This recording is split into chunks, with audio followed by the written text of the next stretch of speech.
Alam mo ba, kagaya ng Pasko, espesyal na okasyon para sa mga Pilipino ang Valentine's Day. Unang linggo pa lang ng Pebrero ay makikita na ang mga disenyo ng mga puso at bulaklak sa mga kalsada, tindahan at iba-ibang establishmento. Isang posibleng paliwanag dito ay dahil natatapat din sa Ash Wednesday ang Feb 14. Pinakadinadagsa nga ay ang Dangwa Flower Market para sa pagbili ng mga iriregalong rosas at bouquet. Karamihan sa mga magkarelasyon ay nagdi-date o kumakain sa mga restaurant sa petsa na ito.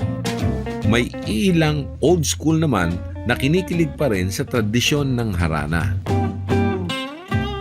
Ayon sa isang survey, acts of service ang nangungunang love language ng mga Pilipino. Isang patunay lamang na wala sa tamis ng tsokolate o bango ng bulaklak ang sukatan ng pag-ibig. Ito ay nasa laki ng puso ng taong nagmamahal.